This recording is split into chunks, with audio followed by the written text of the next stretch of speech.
Hi, good morning, everyone. Thank you all for joining us this morning. I hope you enjoyed the playlist by our in-house DJ, Encik Hafiz. So this will be our third Gain Connex for the year, and we'd like to thank you for your continued support in all of our programs so far. So just a quick rundown on the agenda this morning. We have a lineup of speakers, starting with our very own Mr. Gopi, who is MDEC Vice President of Global Growth Acceleration, aka GGA. Then we will have the Deputy Trade Commissioner, Encik Zahiruddin Basiran from Matrade, Ho Chi Minh City. Then next, there will be a sharing by Lam, who is Managing Director of IDC Indochina, regarding Vietnam tech landscape. And then finally, we will have a panel session with a team on how to penetrate the Vietnamese market and collaborate with the companies in Vietnam. So this session will be hosted by Mr. Win Kong Tang, who is the co-founder and CEO of InnoLab Asia. So InnoLab Asia is a partner of MDEC, and panelists in this session will be Ms. Queen Vo, Program Director of Zone Startups Vietnam, and Ms. Thi An Tao, CEO of Isobar Vietnam. There will be a Q&A session with the panelists at the end of it. And then we'll have a short briefing by IDC on the business matching session, which is happening in the afternoon. So before we end the webinar, there will be a photo session as well. So remember to turn on your camera. And so without further delay, let's welcome Gopi to take the virtual stage. Over to you, Gopi.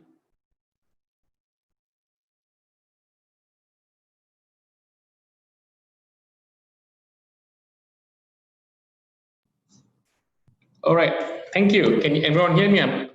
Good morning, everyone, and thank you for giving me this honor and privilege to be able to say a few things this morning. So thank you very, very much. I'm indeed very happy to say that I'm very impressed with Vietnam and how they've handled the entire COVID-19 situation. I think Vietnam has been exemplary to the world on how everything was managed, right from the citizens, to the government, to the businesses, and how they've stayed, effectively with a very low incidences of COVID-19 deaths and infections. So well done, Vietnam. So this speaks well of Vietnam, and this is the Gain Connex is the heartbeat of MDEC for us, because in our division, Global Growth Accelerations, everything's about connecting all the different ecosystems around the world. And we've done a fairly good job in ASEAN. Unfortunately, with MCO hitting us, we've not been able to partake in any of the face-to-face meetings.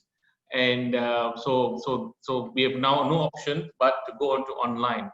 With that, I would like to say good morning to all of you, and also want to say my salutations to our Deputy Trade Commissioner in Vietnam from Matrade, Encik Zahiruddin Basiran.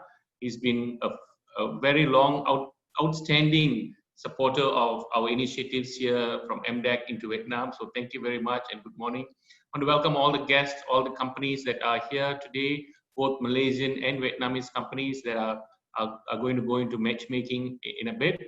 And look forward to hearing from the Vietnamese companies and how we could connect, because this connection is so important for us, particularly now when everything is going really slow, and we've had quite good traction in the same thing, the Gain Connex, online Gain Connex in Philippines, in Indonesia as well. And so we are very happy that Vietnam has also allowed us to do this Gain Connex on a virtual platform. And we believe the traction in Vietnam is going to be outstanding. So with that, I would like to pass this back to the MC, Jocelyn, to take this forward. Thank you, and have a good day, have a productive day, and wish you a lot of success in this Gain Connex. Thank you. Thank you, Gopi. Okay, and now we're gonna have Encik Zahiruddin Basiran from Matrade, Ho Chi Minh City, to speak a few words. Over to you, Encik Zahiruddin. Thank you very much. Mr. Gopi Ganasalingam, Vice President, Global Growth Acceleration, MDEC, distinguished speakers, my colleague in HQ, ladies and gentlemen, I'm Zahiruddin Basiram, Assistant Trade Commissioner of Malaysia in Ho Chi Minh City. Our Trade Commissioner, Mr. Rafi, sends his regards to you all and apologize for not able to participate in this great event due to his field trip with the Dato' Ambassador of Malaysia in Vietnam. First of all, I would like to extend a warm welcome to everyone, our Malaysian tech entrepreneur of this webinar of third Gain Connect Vietnam 2020, organized by MDEC and also in collaboration with Matrade. Selamat datang and Zincha. COVID-19 changing the whole landscape of world. 2020 seems to be an absent year for all of us. With this new pandemic that's already recorded more than 1 million deaths globally, we have to deal with it, and it's definitely with a new norm. People is now having to comply with social distancing or physical distancing as a set of non-pharmaceutical intervention or measures intended to prevent the spread of contagious disease of COVID-19 by maintaining a physical distance between people and reducing the number of times people come into close with each other. Over 1.5 billion people globally had or still under some form of stay-at-home order. Unprecedented number of people have now become digital-first customer. This had led many companies to re-engineer the customer experience as they adapt their operation and services delivery models into new channels to meet customers where they are. The pandemic has ushered in a spike in telemedicine appointments, expanded grocery and food delivery options, flexible remote education system, new pharmacy delivery offerings, remote health and fitness services, and countless innovative digital offerings that serves customers in their home. COVID-19 has changed the business and trade journey, and as a result, has also shifted business expectation across virtually every industry and countries. Digital offerings are quickly becoming the norm for the global business and no exception to Vietnam market. Ladies and gentlemen, continued strong economic growth, ongoing reform, and a large population of 98 million, with half of which are under the age of 30. Vietnam offers a unique and dynamic, quickly evolves of commercial environment. Recently, the government of Vietnam has recorded 2.62% of GDP for Q3 2020, which resulted by surging export of personal computer demanded by a global workforce as well as students around the world as they shift to online meetings and classes. In IT industry, Vietnam has already committed to a significant digital transformation, even before COVID-19 pandemic. The government launched the National Public Service Portal in December 2019, an electronic platform connecting the government, citizens, businesses, and providing information on public services and administrative procedures. At the same time, Vietnam hopes to become the leading digital economy in ASEAN by 2020, which is expected to contribute 30% of its GDP. The pandemic, COVID-19 only accelerated the trend. Recently, the government of Vietnam approved the National Digital Transformation Roadmap 2025, which set additional target and guidelines to help Vietnam reaching its digital transformation goals, which focus on 3 pillars: e-government, e-economy, and e-society. The government aims to overhaul the entire government infrastructure for digitalizing all public services and administrative procedure, to developing an integrated system of database. Comprehensive national database of population, land, enterprise, registration, finance, and social insurance will be created, connected to a national data center, and will be publicly accessible online. This platform built on the National Public Service Portal, which keep expanding to pool over services into its digital fold. The second pillar, e-economy, the government plans to build an economy that will contribute to 30% of Vietnam GDP by 2030, a substantial targeted increase from 5% in 2019.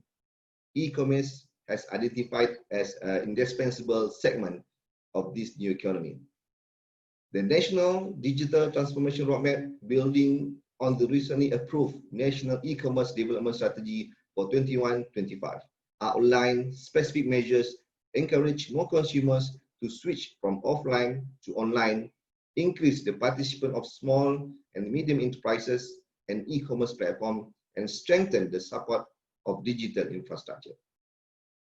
Vietnam has also set a goal of reaching 100,000 tech firms domestically as the main driver for the design and production of innovative tech products and services. The third pillar, economy of society, e-society, intended to address Vietnam's digital gap, or the unequal access to the internet and the use of offline services. Having an internet penetration rate of only slightly more than 60%, Vietnam plans to boost access to its fiber optic broadband network to 80% by 2025 and 100% by 2030. And this third pillar also highlights the urgent needs for post-secondary educational reforms to foster the learnings of new technologies such as artificial intelligence, blockchain, cloud computing, big data, and the Internet of Things. Ladies and gentlemen, the vision of Government of Malaysia to set up MDEC and Multimedia Super Corridor almost 23 years ago to drive the nations toward the digital economy has borne much success. According to the statistic, the digital economy contributed 80.5% and e-commerce contributed 8% to Malaysia GDP respectively. The sectors was also created 1.12 million of jobs. Based on the recent development of Vietnam digital sector, among potential services or digital capabilities by Malaysian company for Vietnamese market are big data and AI for manufacturing, software platform and solution for fintech, e-commerce solution and payment channels, enterprise solution for HR, marketing, and point of sales system. Martrade, as a national export agency and the Ministry of International Trade and Industry, MITI, will continually play our proactive role in terms of promoting trade and to link our Malaysian seller with potential buyers through our 46 overseas offices worldwide. For Martrade Ho Chi Minh City, our country of coverage are Vietnam, Cambodia, and Laos. We assist Malaysian company in accessing the coverage markets under our purview. The same as the business entity which complying the new norm in doing business, Martrade also re-engineered our approach in promoting product and services by leveraging to the digital platform out of normal way of our role. Presently, Martrade organized a number of e-business matching, webinars, and also virtual exhibition to spur Malaysian trade. Ladies and gentlemen, companies operating in ICT sectors receive a lot of support from government, such as incentives and speedy administration procedure. Malaysia, with a pool of world-class technology company with extensive experience in digital transformation, can be technology provider to Vietnamese partners and clients. The Connex platform organized by MDEC and Martrade provides a unique opportunity for Malaysian tech company to understand the Vietnamese market, its risk and opportunity, as well as being a platform to network with and to be matched with prospective business partner to expand your business in Vietnam. Martrade, with our presence in Ho Chi Minh City, Hanoi and Phnom Penh, will continue to play our vital roles to assist Malaysian company in CLV countries. Finally, it is my hope that all participants will gain useful insight, benefits, and fruitful discussion during today's sessions. Thank you and salam hormat.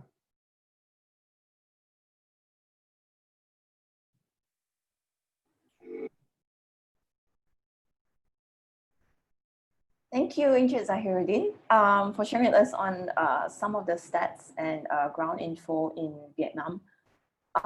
So next, there will be a sharing by Lam, who is MD of IDC Indochina on Vietnam tech landscape.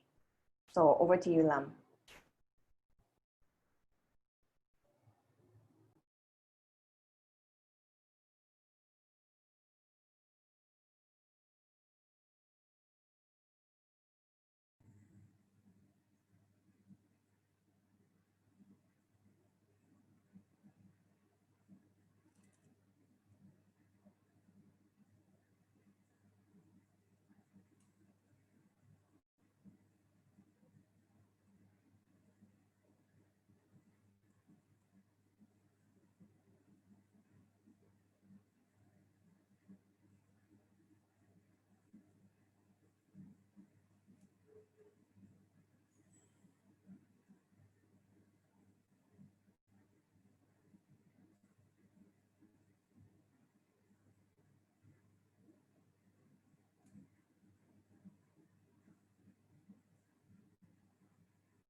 Okay.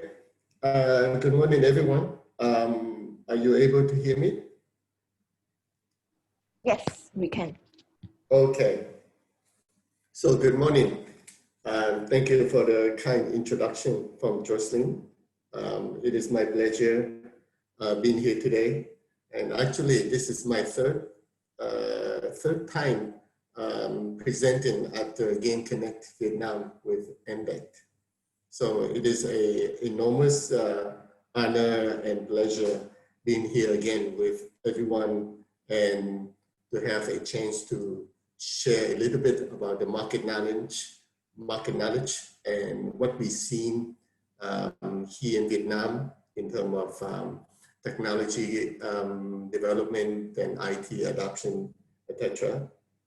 And so my content of presentation today will be a little bit on the shifting of the IT landscape in the COVID-19 and how economically and socially Vietnam had weathered through this storm.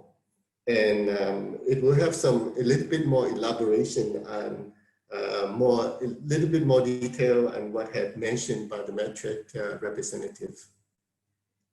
So before I get started, just a quick brief on IDC. So International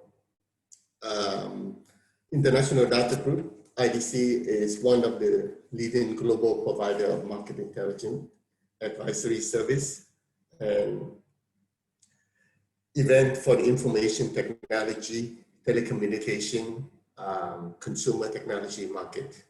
Our headquarters is based out of Boston in the United States, and we are proudly to partner with Inde to carry on this multi-city event across all major metropolitan in Southeast Asia.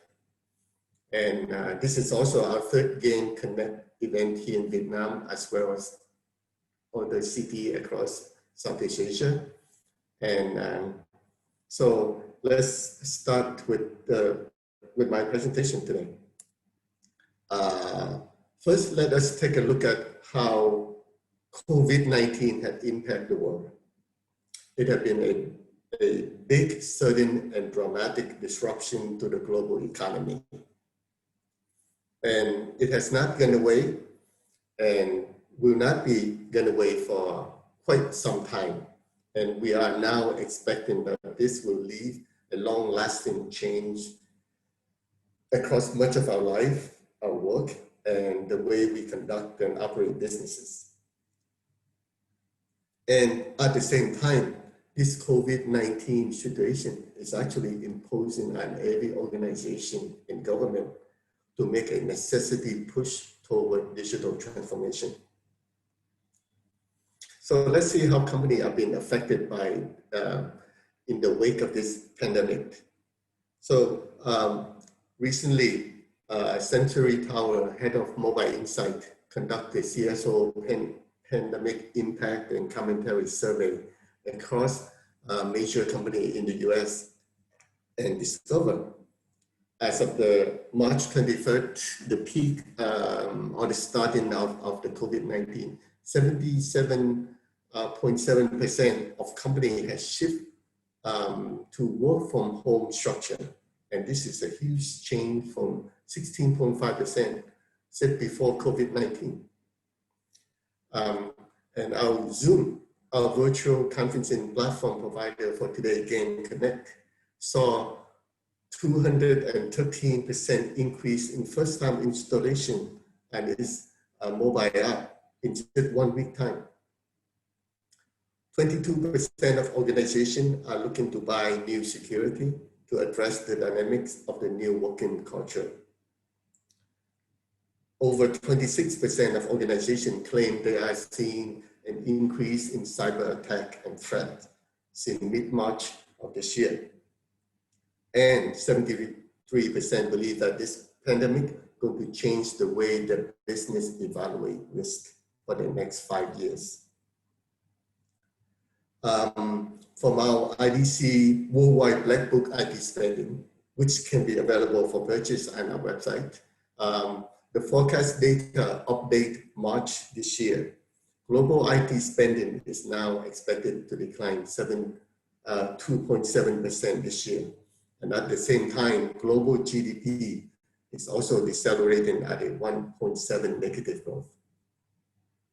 So the COVID-19 situation is forcing many organizations around the world to respond with contingency plan and spending cut in the short term. IDC also see that overall device spending is expected to decline by 8.8%. So the overall device including PC, tablet, mobile phone, and peripheral. And the crisis is actually disrupt a smartphone market that was projected to have a very strong return this year due to 5G upgrade. Infrastructure spending, including cloud, will increase by 5.3%. And this will come from enterprise spending on infrastructure as a service and cloud providers spending more on servers. IT services spending will decline by 2% in 2020 as organizations are putting on hold for new projects until business visibility improves. And software will post a positive growth at 1.7% overall. And this is largely due to cloud investment along with new working structure, focusing around increased remote work and collaboration. So this is what we call and here is the IDC COVID-19 Tech Index. This is a leading indicator for IT spending worldwide, and it is based on survey of enterprise IT buyers around the world who were asked to provide guidance on their business confidence and their overall IT spending plans and change to budget allocation for different technology. We have seen a significant drop in March for all tech index across the globe. European companies tend to be more pessimistic, and the US counterpart are expecting a recovery toward the end of this year. And Asia Pacific also took a big hit, dropping more than 70 points on the index, even though this region normally is having a slightly higher confidence in recovery than the worldwide average or the Europeans. So let us now take a look at the COVID-19 situation in Vietnam and how it had affected the country overall economic and social dynamics. Vietnam is cited by global media and also Govi this morning as having one of the best organized epidemic control program in the world, including Taiwan and South Korea. Despite having inferior economic and technological capacity, the country responded to the outbreak had received some strong praise for its quickness, its effectiveness, and transparency. So let us now take a look at the chronicle of this pandemic crisis in Vietnam. So the first two confirmed cases discovered in the 23rd of January, and this is among the earliest in Southeast Asia. And by 21st of March, the government suspended all foreign visitors to enter the country. And by the end of March, Vietnam has 163 confirmed cases of COVID and 0 deaths. Nationwide lockdown started in April 1st for 15 days. Then social isolation was lifted after the 23rd of April. And during this period, only banks, supermarket, important social service are allowed to remain open. And the second wave actually began in the summer, the 27th of July. with new discoveries in Da Nang.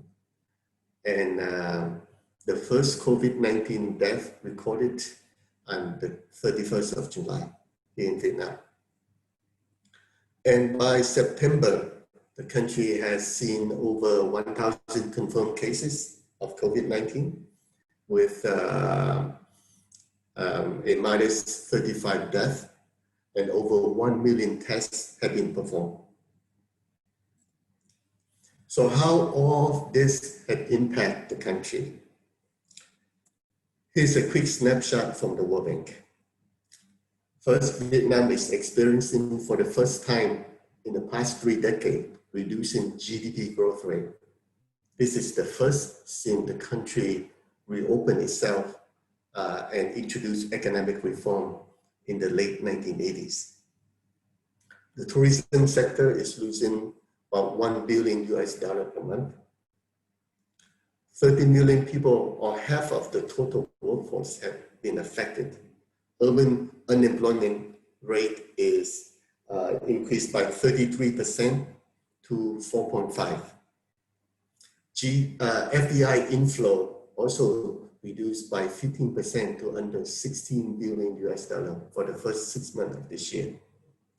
And we have seen fiscal revenue down by 35% for the month of May and June. So regardless of all the downturn, there are some positive outlooks. So GDP growth for Vietnam is expected to reach back to the 6+% level by 2021 and 2022. The economy is gradually open up. We have seen overseas commercial flight in schedule for reopening, and the government is announcing additional stimulus, fiscal stimulus, and further support to the private sector. So now let's take a look at Vietnam changing the GDP forecast in the midst of the COVID-19 crisis. Among the top leading economic growth countries in ASEAN and India, Vietnam is the only country to extend a positive forecast GDP growth for 2020. This is through 3 different modifications. In February, the pre-COVID-19 period, then in March, during the introduction of COVID, and then most recently, September. Vietnam economy seemed to be less severely impacted by COVID-19 compared to the rest of the other countries across Asia Pacific. For Vietnam, Vietnam only has a reduction of 3.6 percentage points. And this is compared to India at 14.5, Singapore at 6.4, and Malaysia at 12.4. So, but this is not without any damage and opportunities. Per Ministry of Planning and Investment, there were close to 63,500 businesses have been shut down or temporarily closed in the first 7 months of 2020. So that is an average of 9,000 businesses shut down or temporarily closed per month due to COVID-19. Revenue from state-owned company, which represent a large chunk of our country's GDP, is expected to reduce roughly $12 billion this year. And 8 out of the 19 top leading state-owned company is expecting running a cumulative loss with over $1.1 billion. Ho Chi Minh City alone has over 19,000 business closures for the first half of 2020. And they are largely coming from the retail sector, real estate, construction, hospitality, and manufacturing. And per Vietnam General Statistics Office, in the first 8 months of this year, Vietnam trade surplus actually topped over $12 billion, with contributing from export items like smartphone, textile, footwear. And with $15.6 billion of FDI recruitment for the first 6 months of this year, Vietnam actually seen an increase of 1,400 new registered projects with funding commitment over 8.4 billion US dollar. And lastly, with expecting to benefit from heavily from the trade war between US and China, actually Vietnam is attracting a lot of interest from Japanese high-tech manufacturing company who is moving or shifting out of China. So from an economic view, let us now take a look at the consumer view. Through a recent survey done by AC Nielsen in July this year, Vietnam is ranked second, only behind India, in terms of consumer confidence in the second quarter of 2020. In the first quarter, Vietnam ranked fourth, but now has surpassed the Philippines and Indonesia in terms of having higher consumer confidence level. Its score had declined about 9 points from a quarter ago due to increasing global pessimism from COVID-19. Job instability and the hesitation to spend drove the decline in Vietnam consumer confidence. And this is also including from outcome from the long-term impact of COVID-19 on the economy and also the consumer uncertainties. And there are roughly 7.8 million Vietnamese workers had lost their job or have seen their working hours reduced.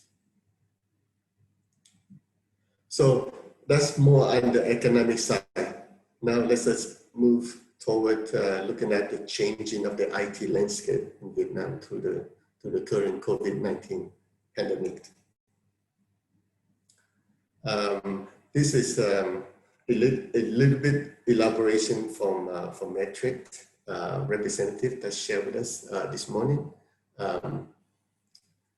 Vietnam is the fastest growing digital economy in Asia Pacific, growing at a rate of roughly around 38% per year. The country is making an effort to push up digital transformation as a key strategy to boost the national economy. And during COVID-19 pandemic, we have seen the government push policy and regulation, encouraging enterprise to apply technologies in the workplace, especially with the low adoption level sector like public service, healthcare, education. And further evidence, in June this year, the Prime Minister signed off on Decision 749. This is the country's latest national digital transformation plan, would go to get its digital sector contributing much larger to the overall economy. So the objective of the program is for 2025 and to 2030 is to develop a digital government, a digital economy, and a digital society, and to establish Vietnamese digital technology enterprise capable of going abroad. Some of the key milestones under this plan targeted for 2025 are 80% of online public services will have to be available on multiple devices, and that will include the mobile phone.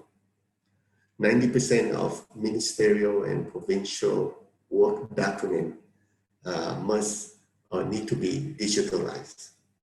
And 100% of national database, DMV, like vehicle registration, land registration, business registration, finance insurance will be available digitally.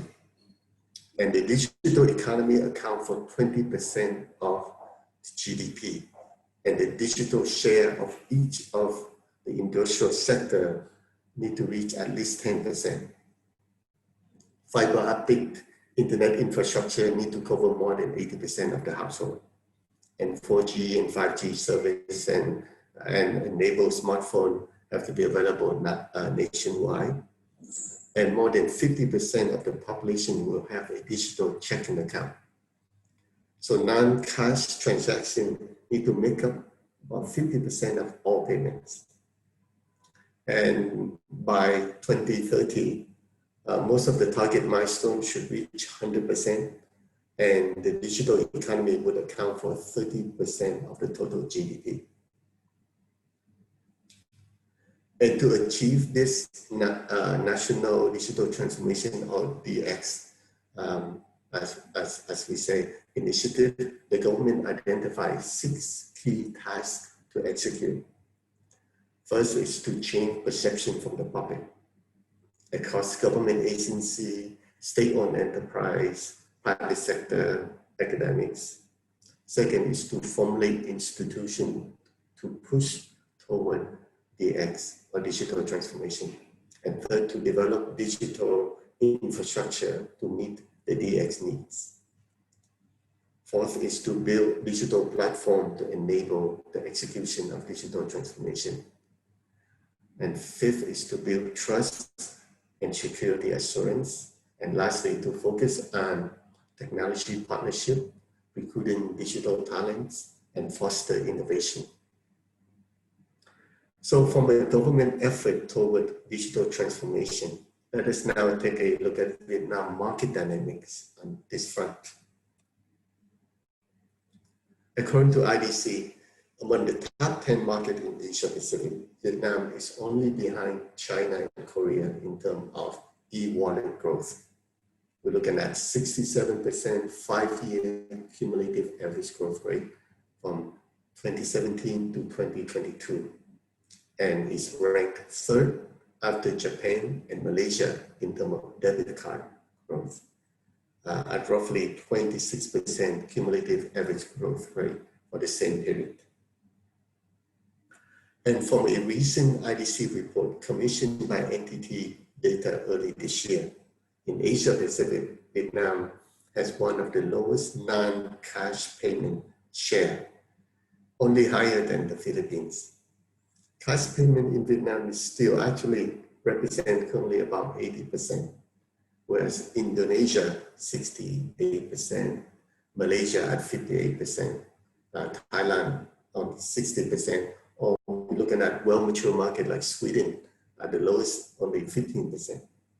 So this number indicating that there are enormous upside growth for the non-cash payment in this market, even beyond the COVID-19 period.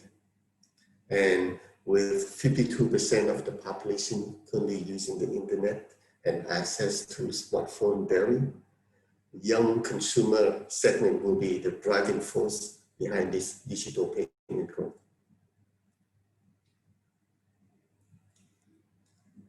Let us take a look at a few more numbers. First, there are currently over 60 million people in Vietnam that access internet over the mobile device.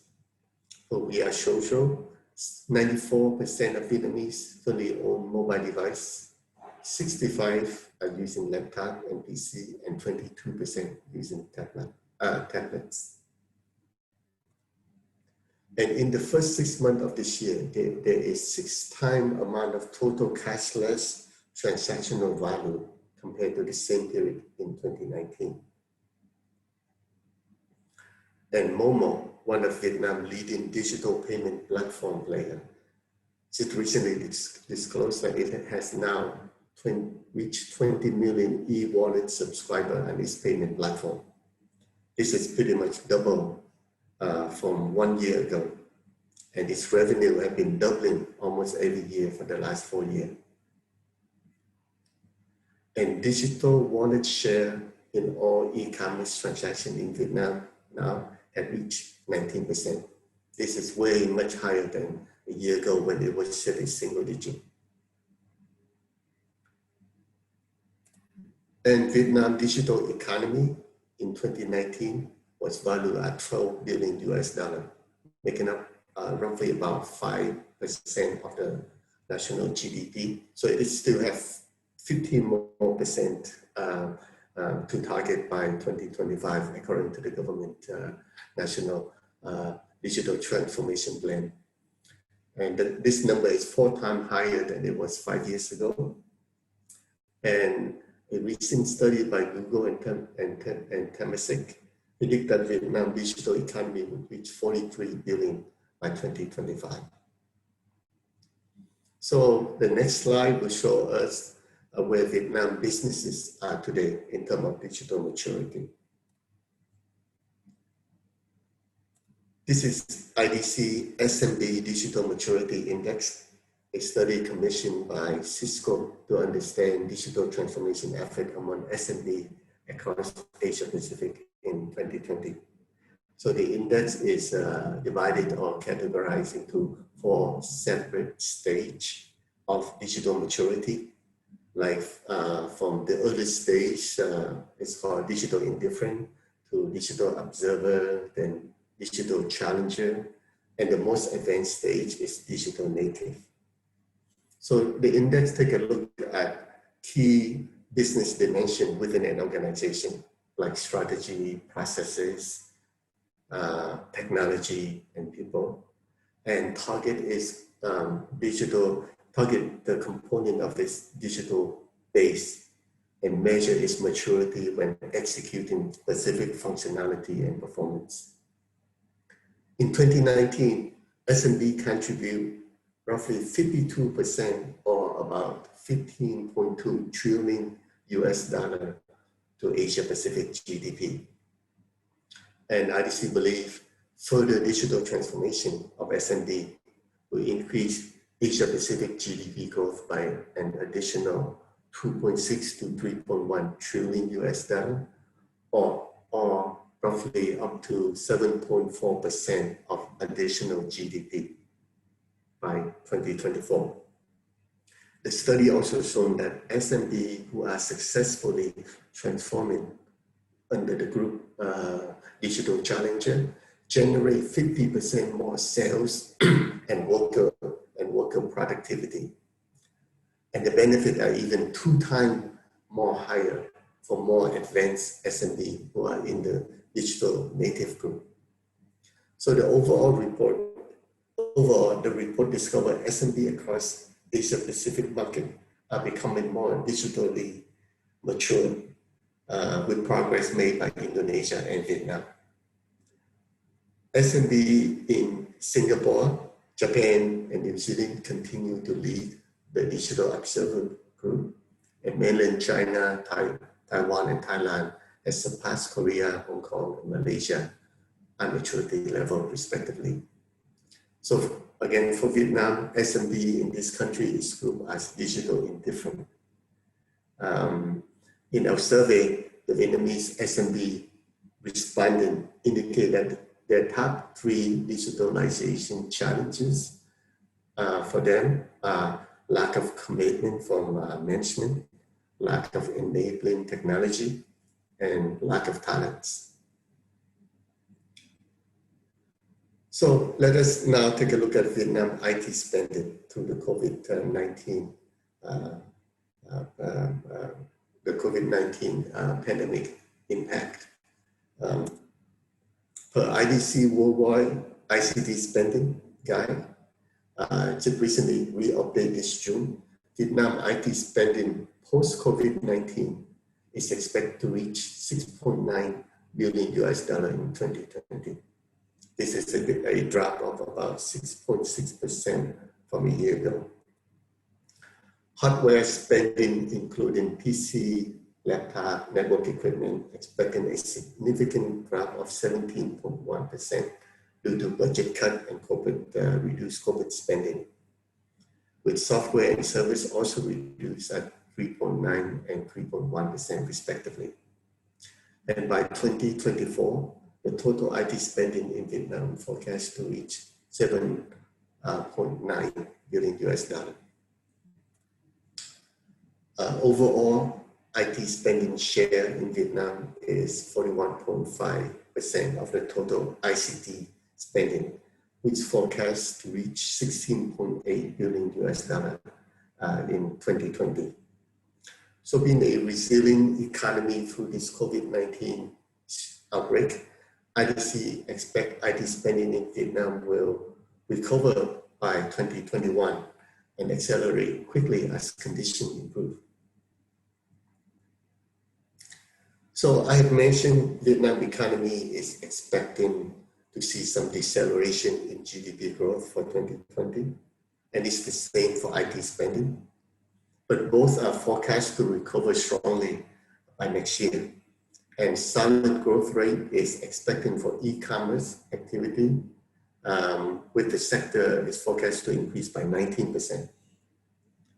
Here are some of the key takeaways for my presentation today. Digital transformation acceleration in Vietnam will sharply increase due to COVID-19 situation, and companies are adapting new working culture and addressing the surging of e-commerce demand through the period. And in fact, we have seen the government taking a lead with their national digital transformation plan. Cloud migration, increased security solution spending, and new emerging technology will become essential for Vietnam organization and local government to be digitally ready. IT vendor need to deliver better message to the local client and digital transformation challenges and priorities. The digital indifferent SMB segment from Vietnam will more likely require a hand-holding guide to implement better digital transformation effort. And we will see a slowdown of cash on delivery payment activity in Vietnam by 2021 and beyond. This is due to improved streamline of digital payment platform like e-wallet, the higher adoption of credit card and debit cards, and the uptake of e-commerce demand during the COVID-19 is also forcing e-business to provide more alternative payment option, especially to the young and very connected customer. So this is the end of my presentation for today. I believe we are moving to the next session, which is Q&A. So I will be open for any question from the audience. Thank you, Lam, for sharing on the market research by IDC. So this is very useful for everyone here. And well done to Vietnam on managing the COVID situation. So I see we have a few questions for you. So the first one would be, what role can frugal innovations play in recovery, and how could they be used as permanent solution in the aftermath of the crisis? So maybe you can share with us some example for Vietnam or in the region. Okay.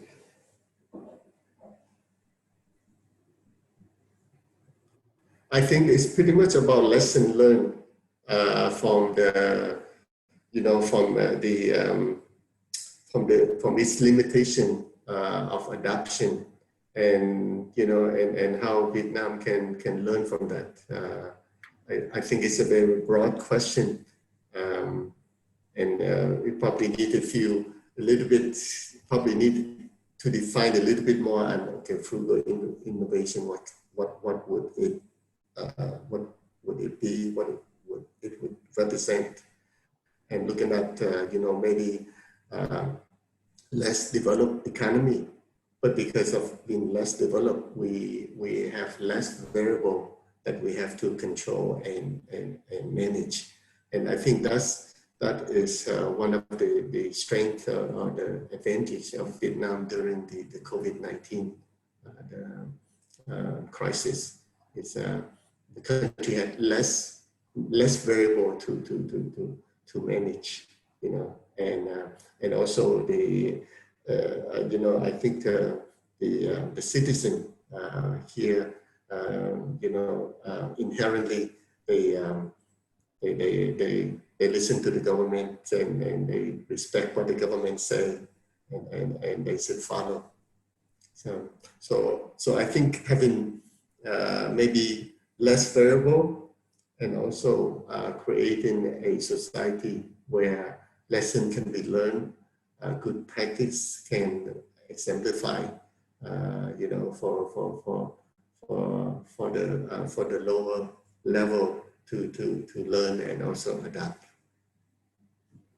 Okay. And the next question is from Manu Menon. So Manu is from Utopia. They are an EdTech platform provider focused on the 21st century skills development for school children. So he's asking, what is the state of digital adoption among schools for private and public schools? We have seen through COVID, I think, I believe the private sector is a little bit ahead of the public sector in terms of adapting to technology, especially they are smaller in terms of size, and they are well more adapt and prepare in terms of investment and funding wise. They also have you know, more leverage in terms of funding. So through that period, we've seen the private education more ahead. But also at the same time, we have to understand the public sector, every measure or every execution that they take, they also have to rely on the guidance from the ministry or from the local government. With the private school, you know, they don't need to report. Maybe they only report to the shareholder, but you know, they have more leverage that way. Yeah. So we definitely see those two big differences there. Okay, and then we have the third question from Ralph Tay. So for the next 1 to 3 years, will there be more FDI from Japanese or Korean companies? What do you think? I definitely think so. I definitely think Vietnam is still a hotbed for FDI investment, FDI recruitment, because the country is still growing and it has a lot of the potential to grow, not only for exporting, but only for domestic market as well. I will see, we have seen interest from Japanese company who are considering shifting out of China, looking at Vietnam, maybe Thailand, India as alternative. So the attractiveness of Vietnam is still definitely low cost barrier. The labor cost is low, but also at the same time, there's challenges for Vietnam as well. Infrastructural issue and logistics can be a burden, but I think given it time, that will definitely be improved for sure. And the question again, another follow-up question is like, who will invest more, Japanese or Korean companies? I think the Korean company, the large Korean company, they pretty much have already been here in Vietnam. And Japanese company, we have still haven't seen many of the large Japanese conglomerates investing more in Vietnam yet. So I think that potential, I would probably say maybe the more potential is coming from a Japanese side. Okay, all right. I think we have a couple of more questions for you, but I think we'll just take one more. Yeah. So in the Vietnamese market, this is by Jess Tay. In the Vietnamese market, will there be a high demand for RPA solution? I think not immediately. I think local companies still need to be educated and the benefit and also the adoption of the RPA. But this is a trend that it cannot be ignored.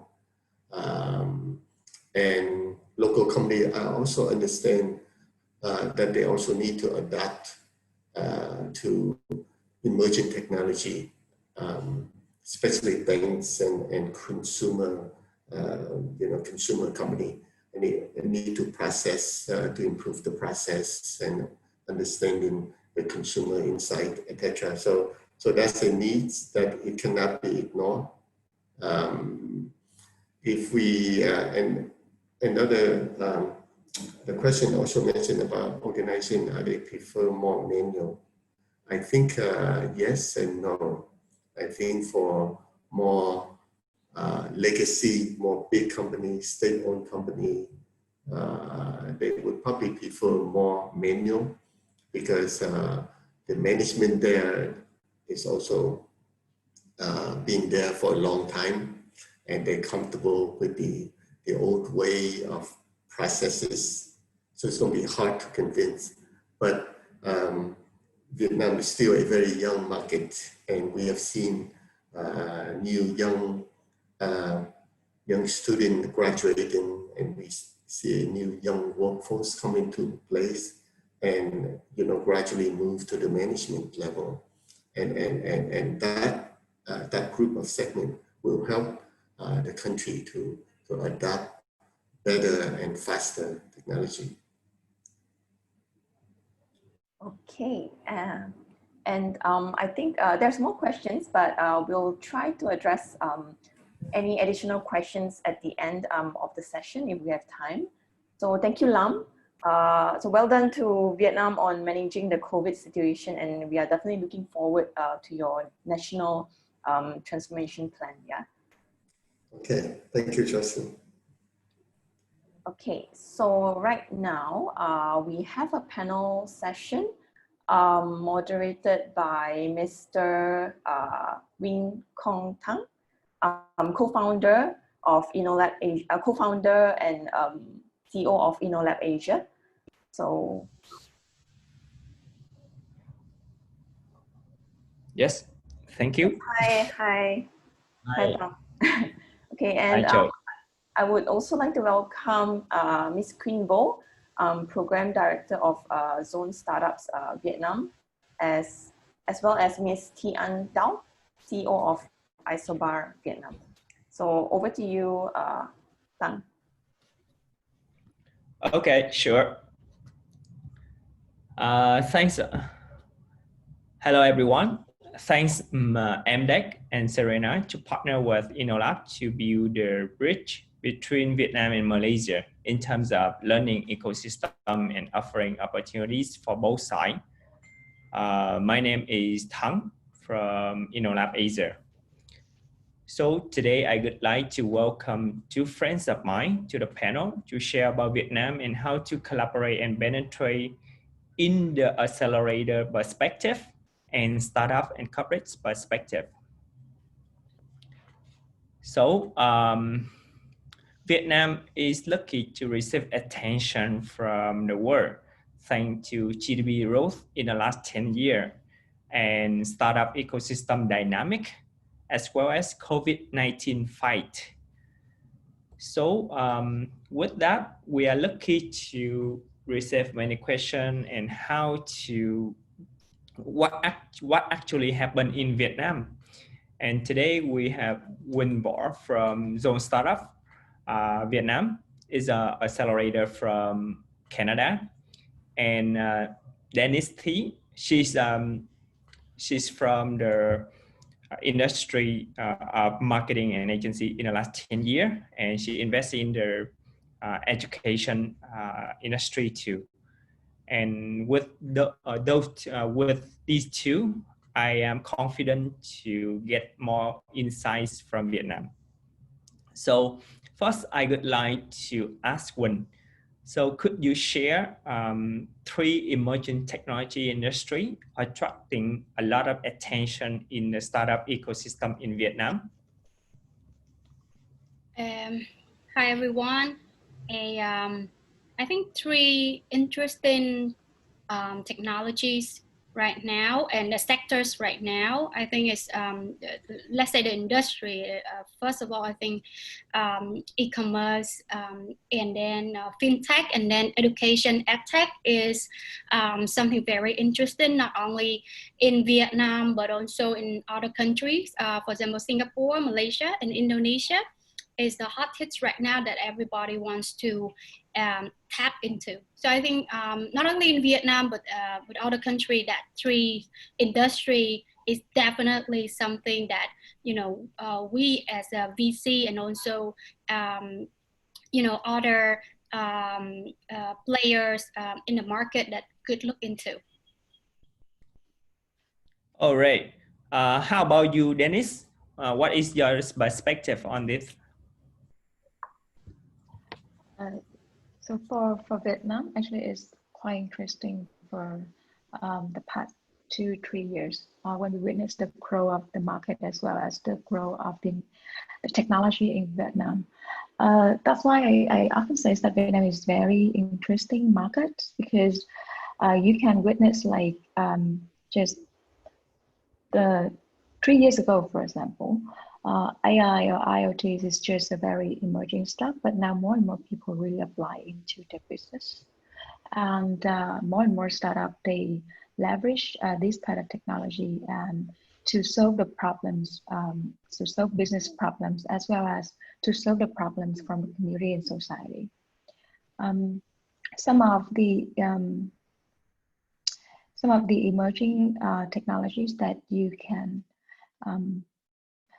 see from Vietnam these days, including like AI. I believe that AI is very familiar for people right now, from companies like Elsa to leverage AI in their product. And also one of the other things that thanks to COVID-19, we see the growth as well is the service as software as service, which is more and more B2B solutions to offer to different industry and different companies in order as a part of the evolvement of digital transformation trend in Vietnam.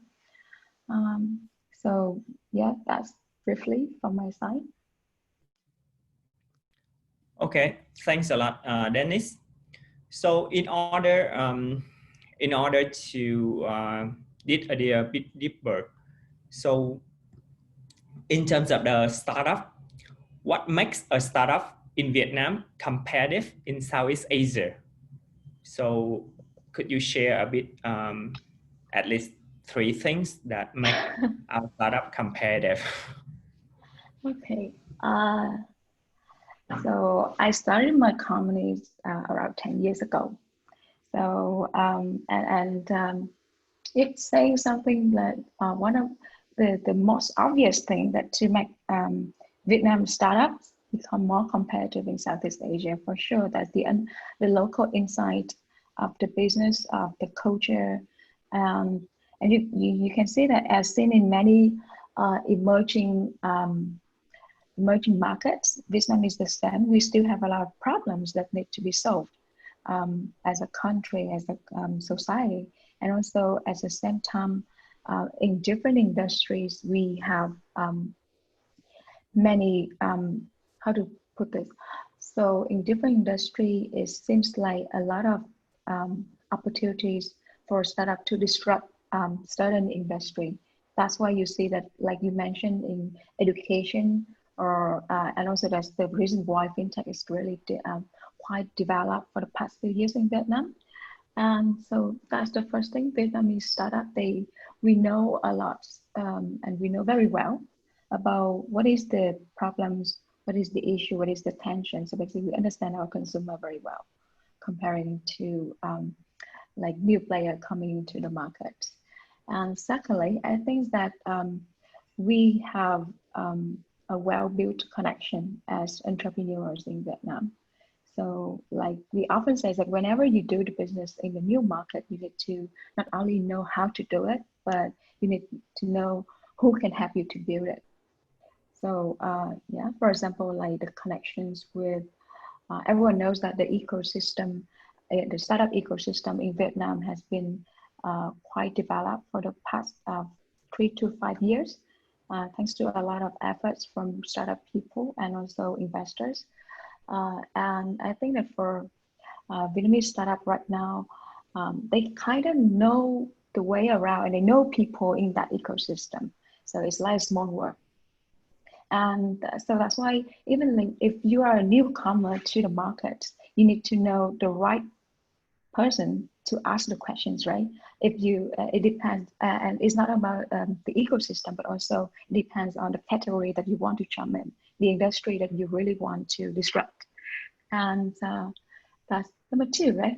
And the third one, I think that because if you look at on the size of capital funding for in Vietnam, because talking about how to find a fund is not only to find from investor or big funds, but also a lot, many people like, even like myself, I have working in this wine industry for so long, and a lot other people who experience the same way, and now we want to invest in some other things.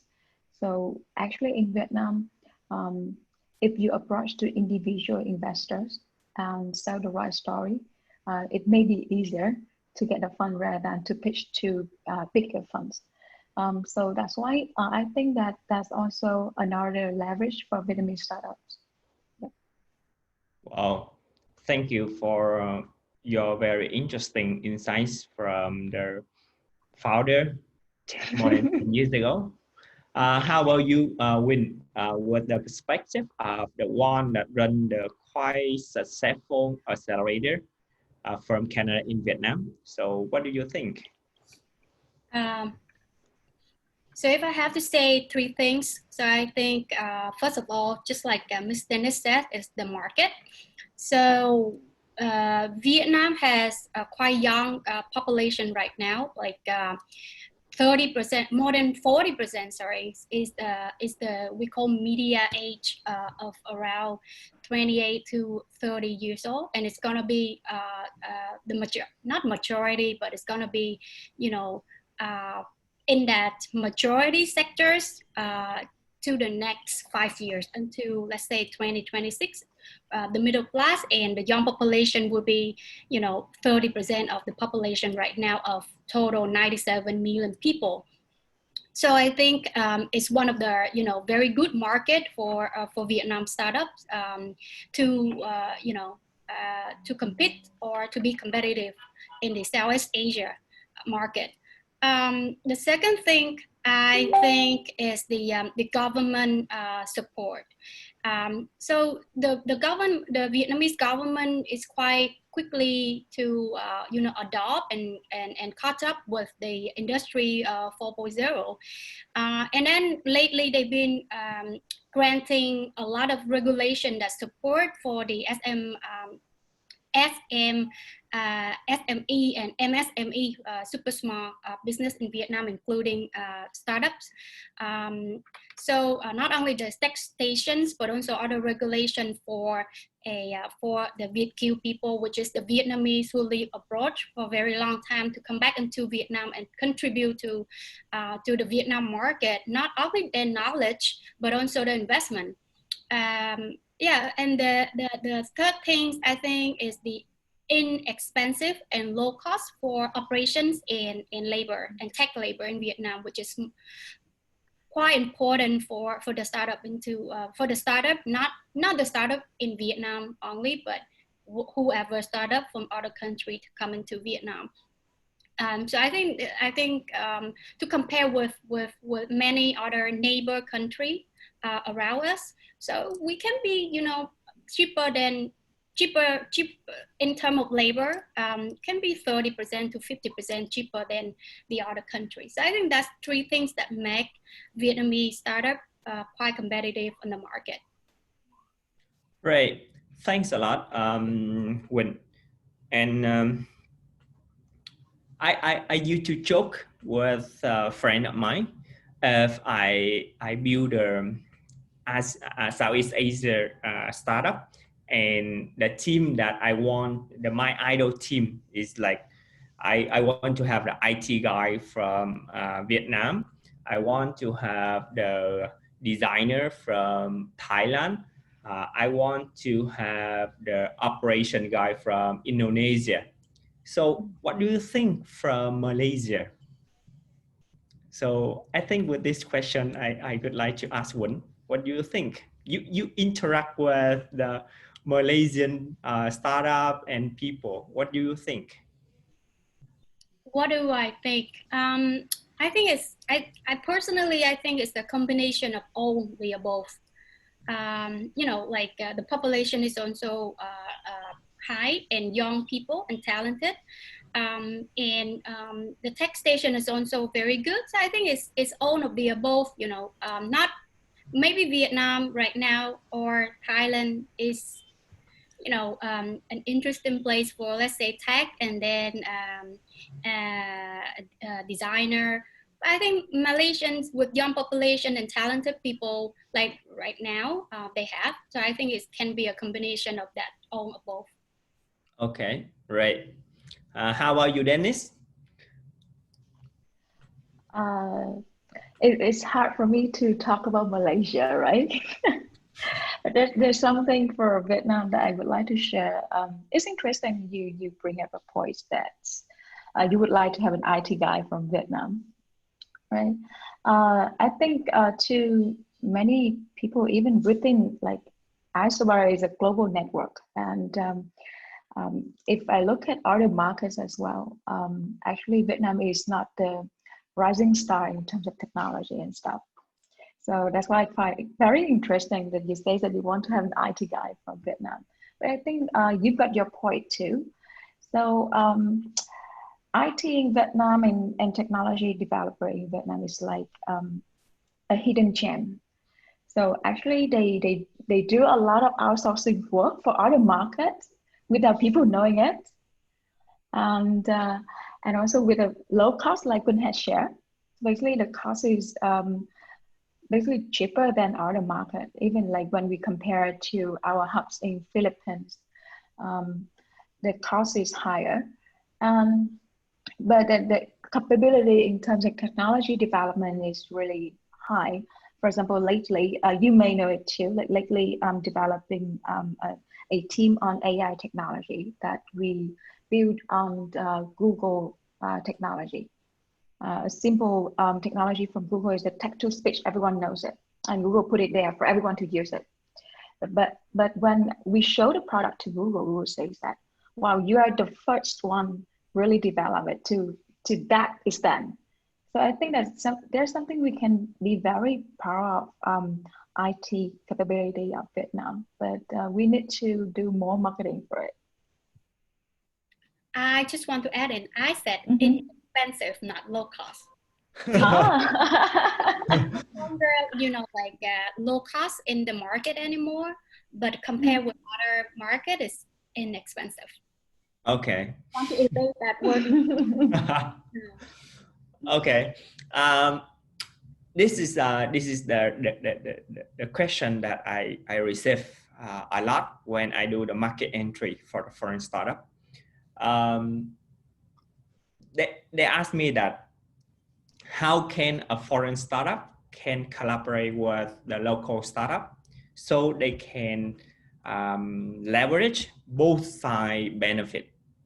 So this is the open question, but it's also the worry for a lot of like a startup founder or business owner that want to jump to Vietnam. So what do you think, Won? So set up Vietnam because we have international teams from other countries as well, especially in India and Canada. They want to move to Vietnam. So we have to talk all the time about, you know, you have to understand the market. You have to understand who is the big player and, you know, the ecosystem in Vietnam. So to understand the market and the Vietnam startup ecosystem, you know, it's because coming to the new market, at least you have to spend at least minimum 3 to 6 months in one market to understand that. And to understand, you know, the hidden assets. under that survey of the one ecosystem. So I think to understand about the market and about the ecosystem or industry that you're going to enter into, it's very important to find a local partner who can guide you about what is there in the market, who's the big player, and what is the rising star that you can collaborate with, or you don't cross their path. And also, and last but not least, I think is after you find local partners, you can join a peer-to-peer program or community where you have like own of other startups from other country already established in Vietnam. I know there's a lot of like Singaporean, Malaysian, Indonesians, and European startups already in here that you can go in there and ask them about experience, cut down the time that you have to spend to understand the market and to have a local partner, or join an incubator or an accelerator program. Join incubator when you are very early stage in the market. You want to enter here, you want to have the prototype in Vietnam and want to understand about the market again. Or join accelerator when you already understand that and you need a little bit of fuel in terms of financing to expand in that market. Yeah, so I think to understand the market and the ecosystem, have the local partners, and have a peer-to-peer group is very important. All right. So actually, after your answer, I want to dig deeper a bit. So how do you define a good local partner? So for me, a good local partner that I always advise our startup in here means, the people, a group who works in that industry for more than 5-6 years, that understand the market, understand the problem of the market, and kind of have idea of the solution to solve that problem in that market is the first thing, right? And then the partner should be someone who can, who they have the idea, but they also have to have a little bit inside of the market in that industry, so who can guide you. It can be another startup in Vietnam, or it can be a group of people or a program that operate in Vietnam. So it depends on the market. There will be tons of things that you need to look into for pitfalls. That's my answer. Okay, let's move to Dennis. What do you think? Well, it may link back to the points I shared earlier, what Vietnam local people or Vietnamese startups can offer to the world, right? And just want to build up on points that Gun has shared about local partners. So yeah, to understand the market and to have a good local partner is very important. Why is that? Because like we as Vietnamese people, we all know that governments recently really push for innovations and build a framework, a guideline, put a lot of resources behind, right? And sometimes it's not, so sometimes only those leverage only for local people.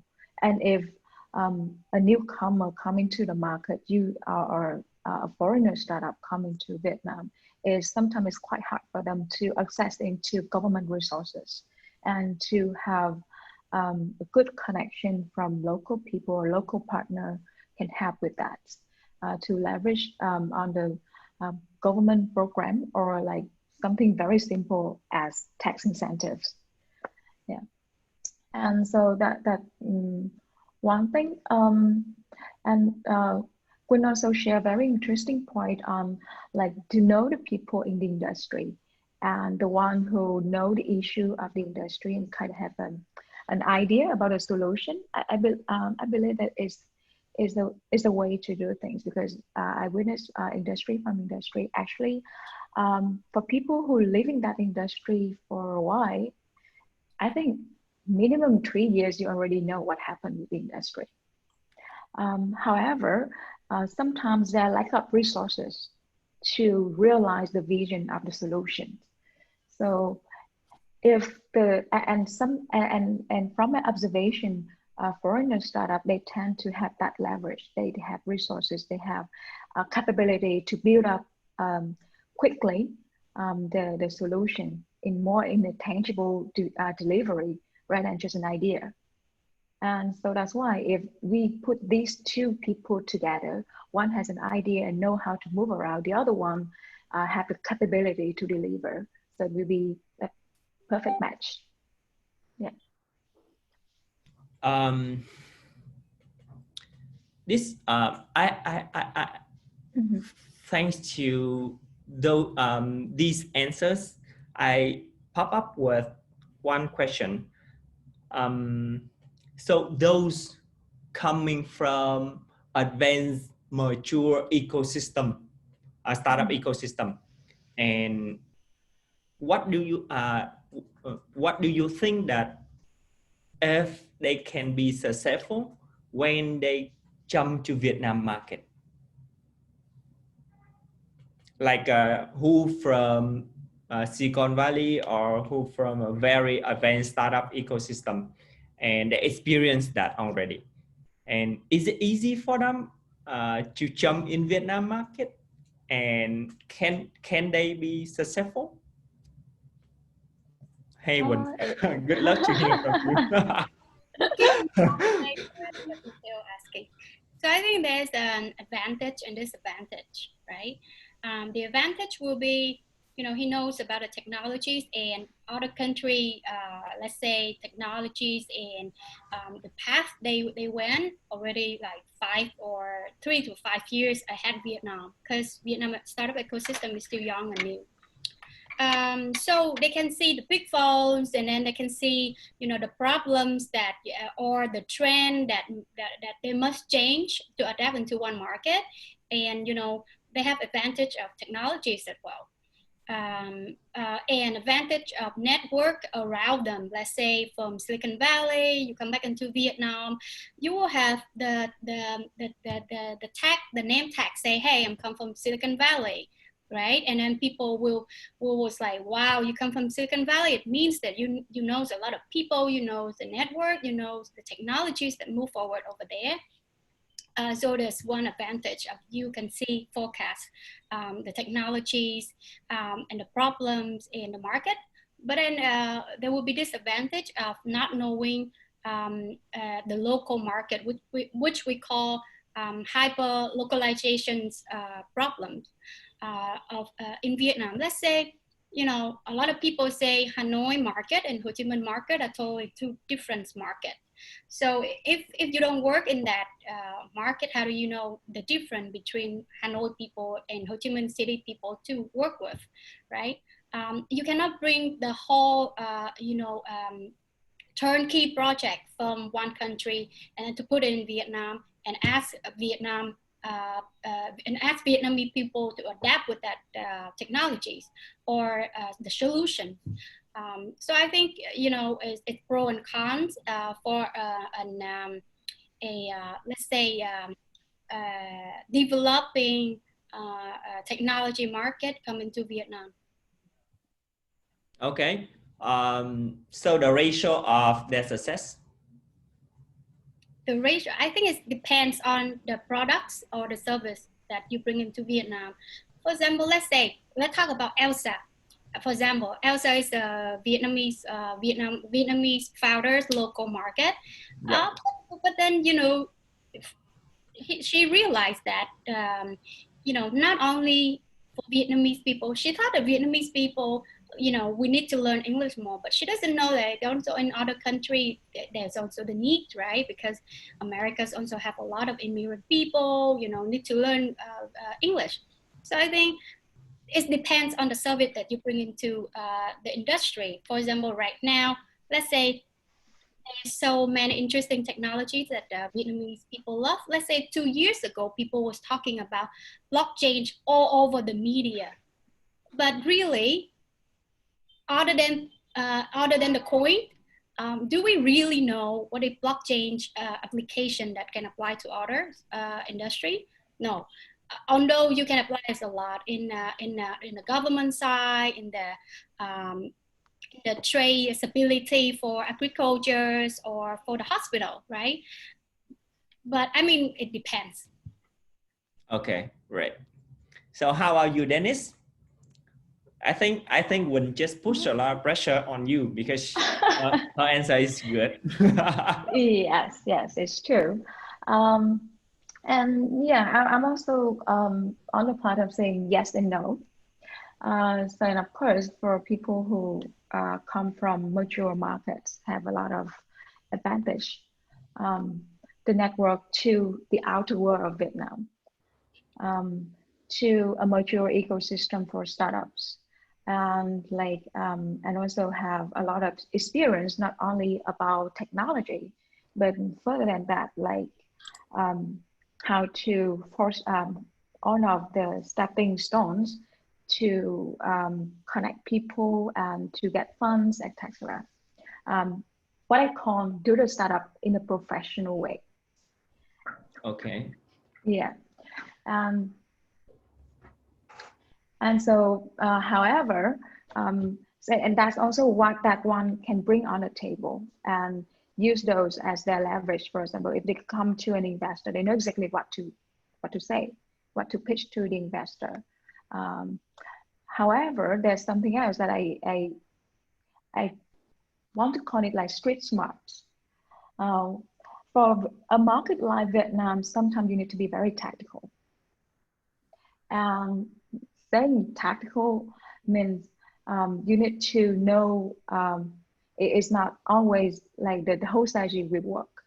I witnessed it a lot, even from the adaptation or localization from a global directions from my clients, for example, as big brands. They're gonna bring something down to Vietnam market. I experienced a project, CRM for one of the clients, and it's really big thing. And they say, okay, this is the headquarter direction. We're gonna do this.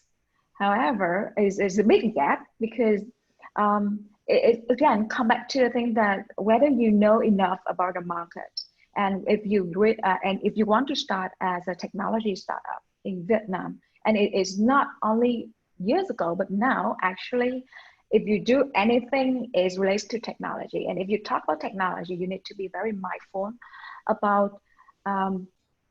We mentioned earlier is the digital maturity of the behavior of the market, right? I remember years ago, people, not to the extent of blockchains or things, even because I'm in digital marketing industry, and one of the industry, we're gonna see a lot of tech updates. And people want to use QR code at that time. People were crazy about it. I say, and even my clients want to do so. It's just like the same thing happening last year for chatbots. Everyone wants to have a chatbot for their brands.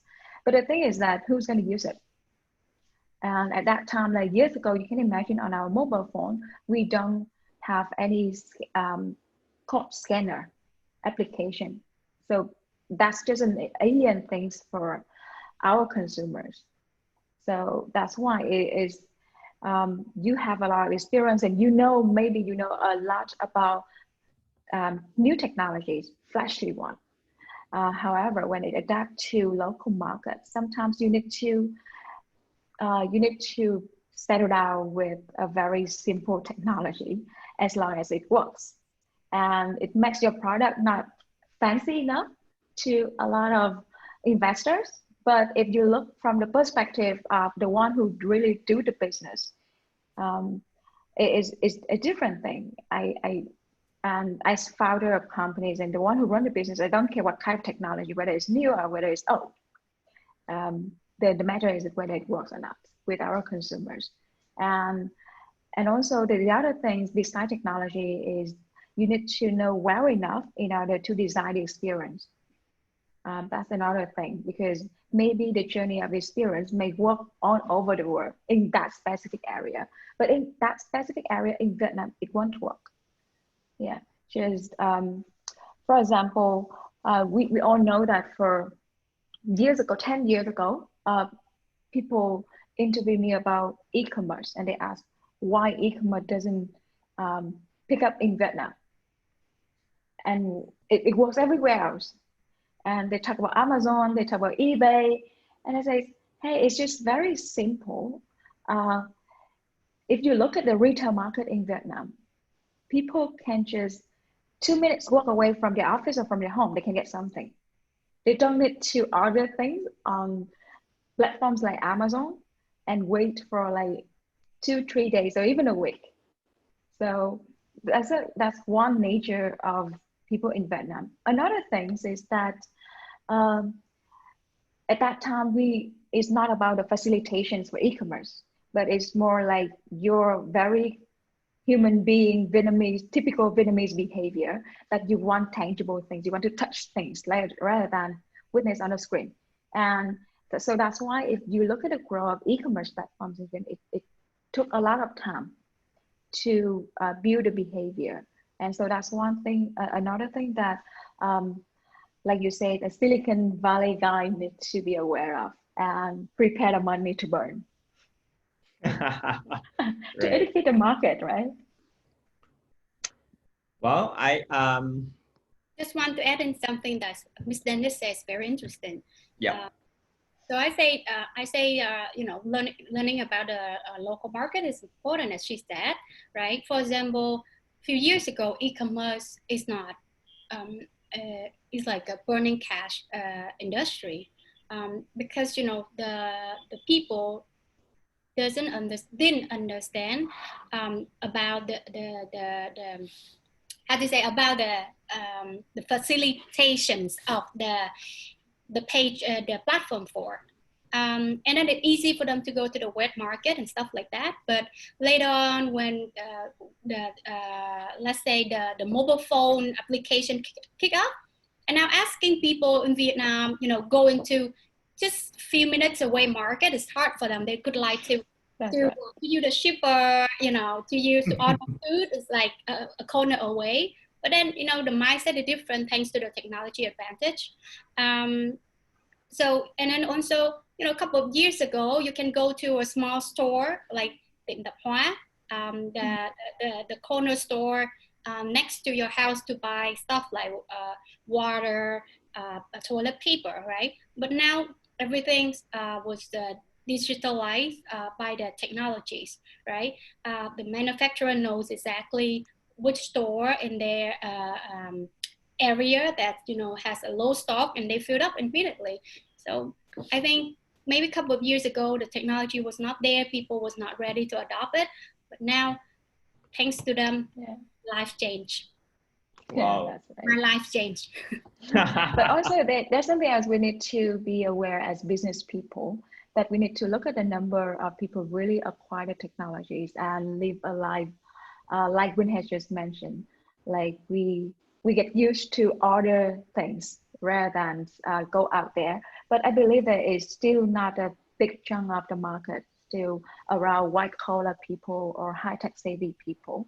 And if you want, and if you run a business, you would like to look at a bigger piece of cake, right?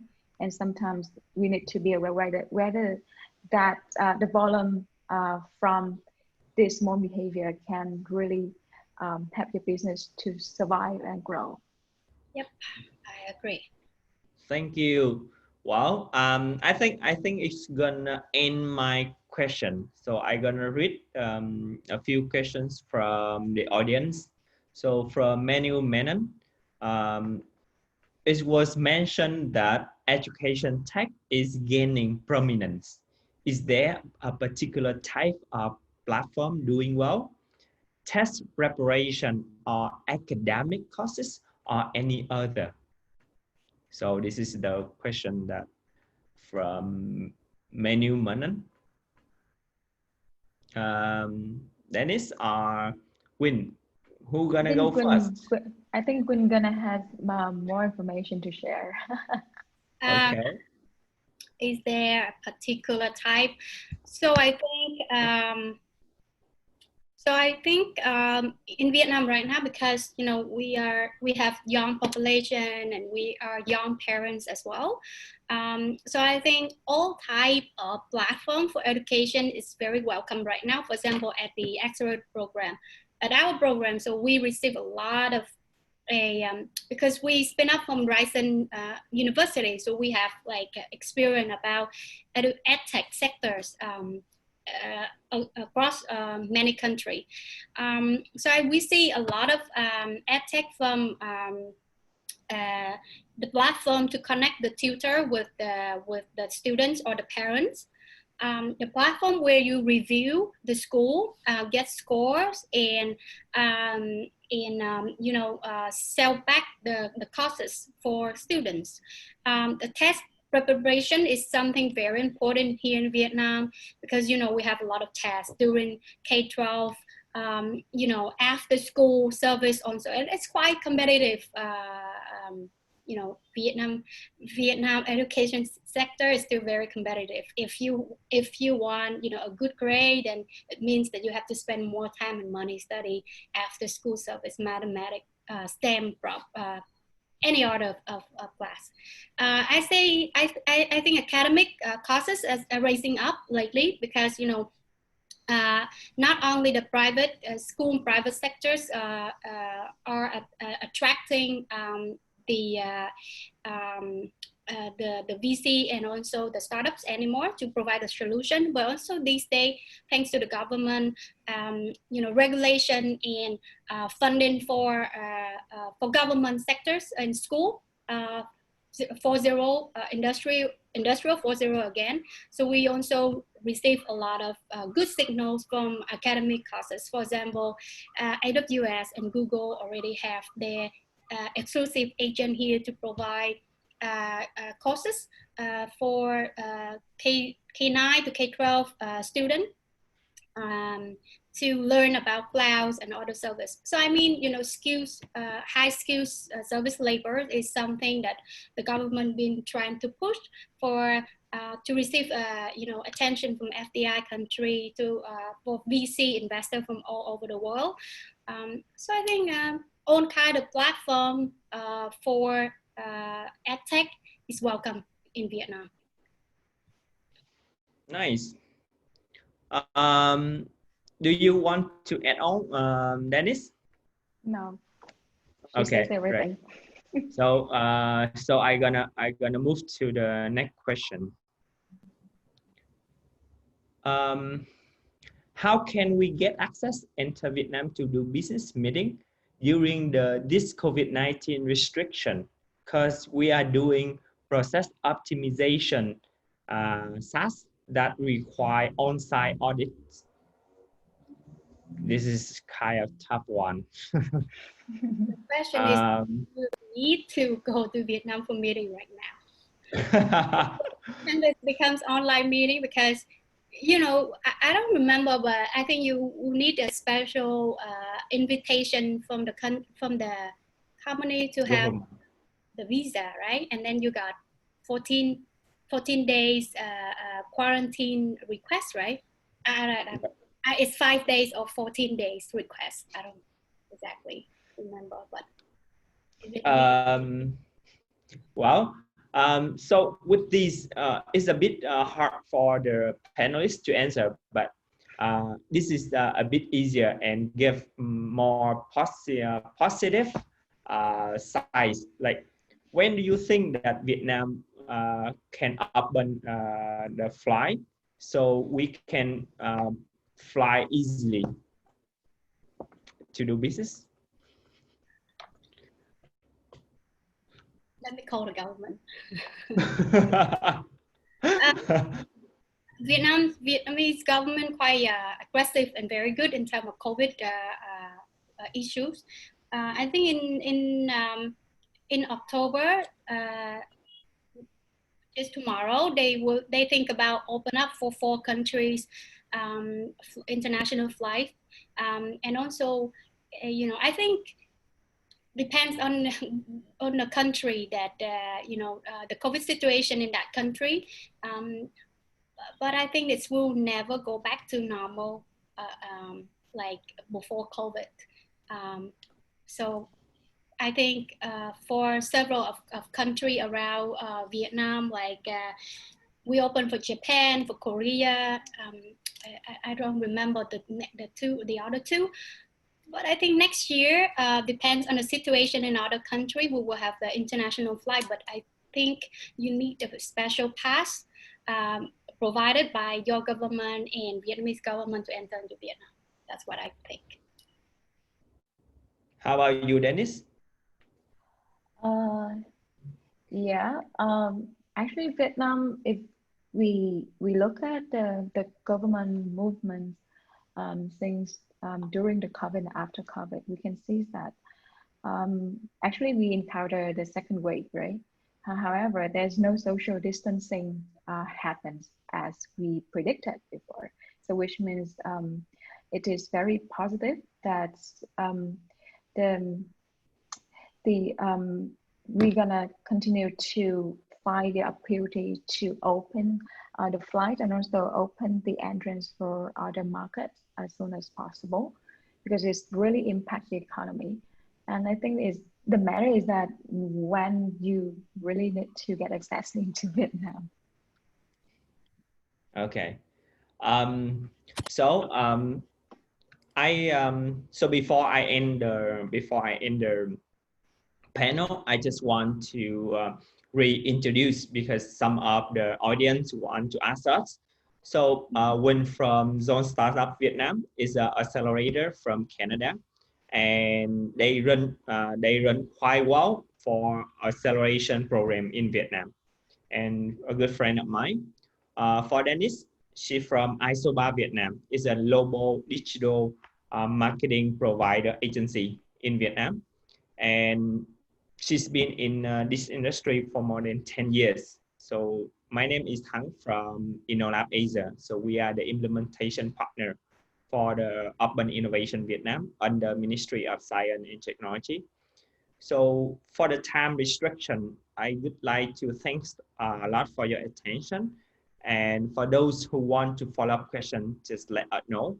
And now I let Joe to follow up. Thank you. Thank you. Thank you. Hi, thank you to all the panelists. Thank you so much. We really appreciate you guys to take your time from Vietnam to help us with this. Jo had some technical difficulties, so she isn't able to connect right now. Yes. Thank you so much. Right.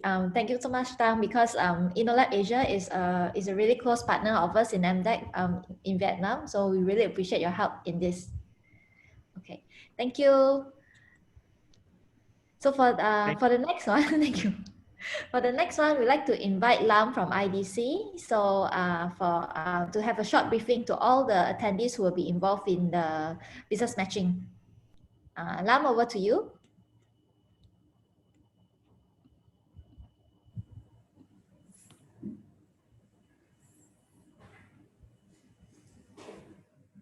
Hello? Can you hear me? Hi, yes, we can hear you fine. Okay, all right. So basically for this afternoon, I believe we have sent across the schedule for the business matching this afternoon to every single company and also the local SI company as well. Nothing much. I think you can follow the content from the slide deck that we have sent across.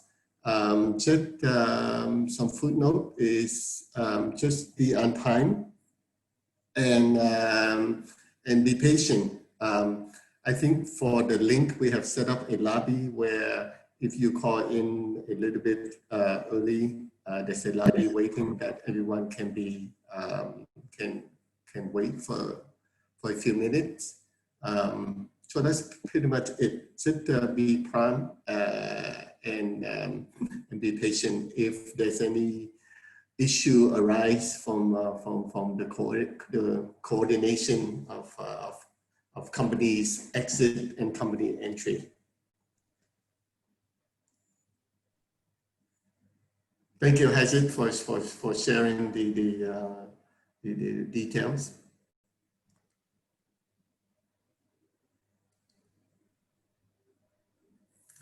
And just one last note, should make sure your internet connection is steady through the business session. That's all.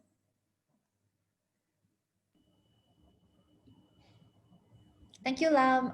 With this, we will end our session. I just want to call attention to all our participants. We have already, I've put in the Gain Connex Thailand website for registration. So if you're interested to join our Gain Connex Thailand that is happening on 3rd of November, please go to the link and register. We have 6 partners from Thailand this time, so you may see who you would like to connect to. So thank you so much, everyone, for taking this time to join us for today. If you don't mind, we'll move everyone to the panelists, and then you can turn on your camera and we can have like a group shot together. Thank you.